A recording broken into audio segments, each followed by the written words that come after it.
Hello বন্ধুরা, কেমন আছেন সবাই? সুচিস ক্যানভাসে নতুন একটা ব্লগে আপনাদের সকলকে স্বাগত জানাই। দেখুন, আকাশটা পুরো অন্ধকার হয়ে এসছে। কদিন ধরেই বেশ বৃষ্টিও হচ্ছে, আর বৃষ্টি হলেই মনটা বেশ ফ্রাইড আইটেম খাওয়ার জন্য ছটপট করে।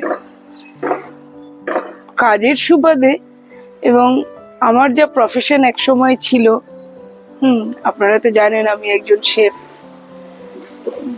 আমার গুরুজি সঞ্জীব কাপুরের সাথে আমার বেশ কয়েকবার যোগাযোগ হয়েছে এবং ওনার সান্নিধ্য লাভ করেছি। আমার আরো অনেক গুরুজি আছেন, তার মধ্যে মনোজ কুমার ডেকা একজন বিখ্যাত শেফ, ওনার সান্নিধ্যও পেয়েছি। এরকম বড় বড় শেফের সান্নিধ্য আমি পেয়েছি। তো আজকে গুরুজি সঞ্জীব কাপুরের কথা আপনাদের সাথে একটু শেয়ার করব। তো একবার এরকম একটা ওয়ার্কশপে ফ্রাইড আইটেম এর একটা ওয়ার্কশপ ছিল, আর যথারীতি আমার স্যার ছিলেন সঞ্জীব কাপুর। তো উনি শিখিয়েছিলেন সচিন তেন্ডুলকারের সব থেকে প্রিয় একটা ফ্রাইড আইটেম, এটা হচ্ছে বম্বে ডাক ফ্রাই। খুব ইজি কিন্তু ভীষণ টেস্টি।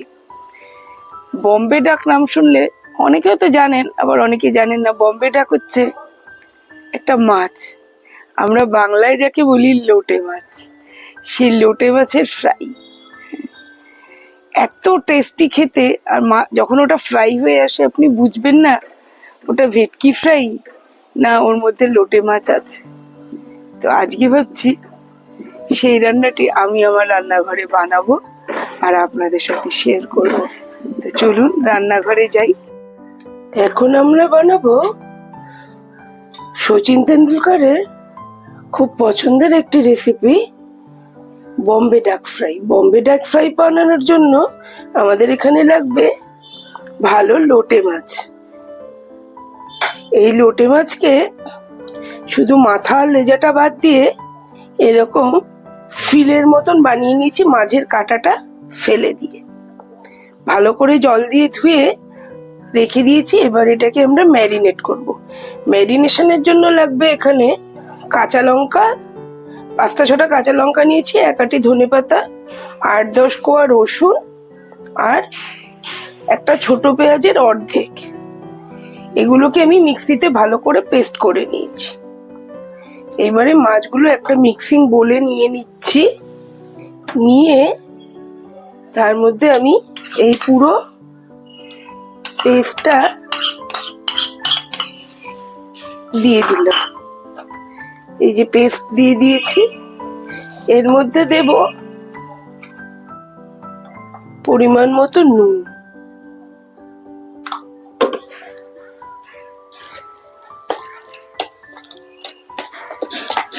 আর দেবো একটা ডিম ভেঙে। জাস্ট একটা ডিম নেব, ডিমটাকে ভেঙে দিয়ে দিলাম। এরপরে দেব 2 চামচ উঁচু উঁচু ময়দা।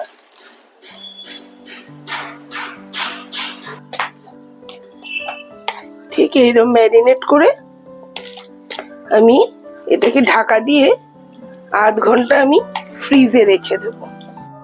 আধ ঘন্টা পরে ফ্রিজ থেকে আমি বের করে নিয়েছি।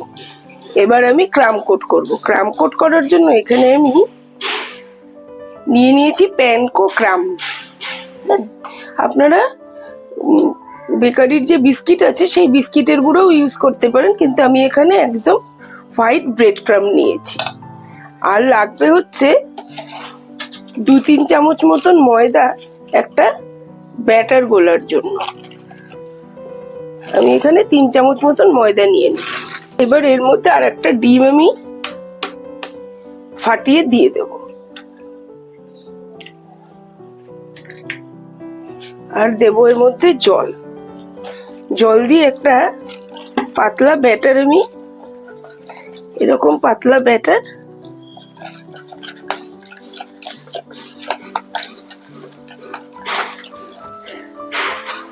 এই যে এর মধ্যে মাছের ফিলেগুলোকে চোবাবো। এখন আমি এগুলো বানিয়ে সব নর্মাল ফ্রিজারে রেখে দেবো। রেখে দিয়ে যখন ভাজবো তখন ফ্রিজ থেকে বের করে রুম টেম্পারেচারে 2 থেকে 5 মিনিট মতন রাখবো। রেখে জাস্ট ঠান্ডা ভাবটা কাটলে তারপরে ডিপ ফ্রাই করবো।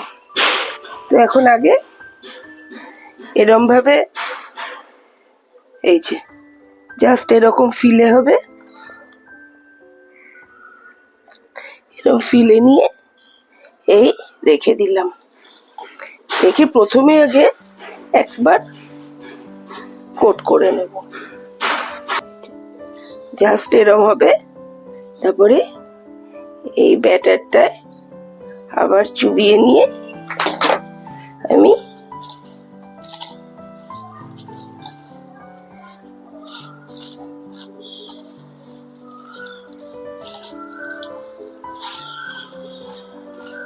এরকম চেপে চেপে ঠিক এরকম ভাবে বানিয়ে নেব। দেখো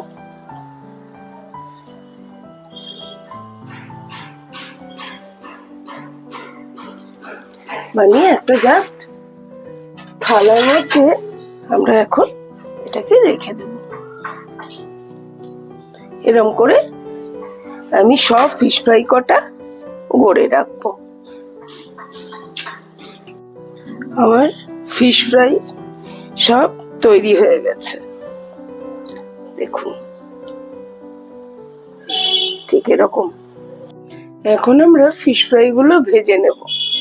ফিশ ফ্রাই ভাজার জন্য প্রথমে আমি ফ্রাই প্যানে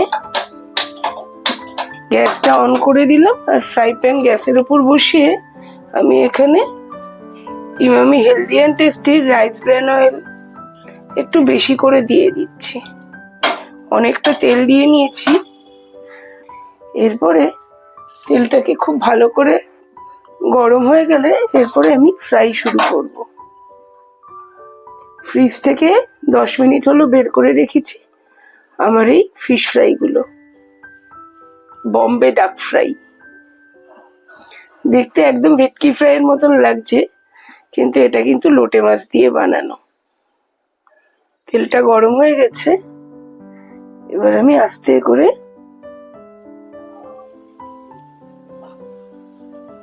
ছেড়ে দেব। দুটো খুন্তি নেব উল্টানোর জন্য। আস্তে করে উল্টে দিয়েছি।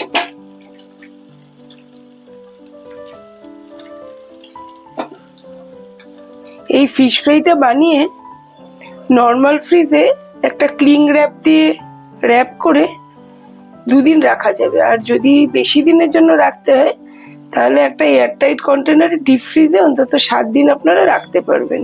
ডিপ ফ্রিজে রাখলে ভাজার অন্তত ঘন্টাখানেক আগে বের করে রাখবেন, যাতে বরফটা নরম হয়ে যায়, তারপরে আপনারা ভাজতে পারবেন।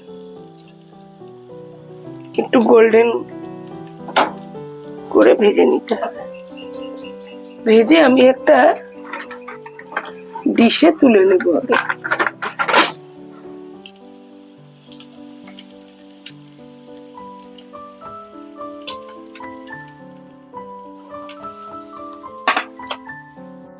আমার বম্বে ডাক ফ্রাই রেডি হয়ে গেছে। আপনাদের যদি এই রেসিপিটি ভালো লেগে থাকে তাহলে লাইক, শেয়ার, কমেন্ট এবং সাবস্ক্রাইব করার অনুরোধ রইল।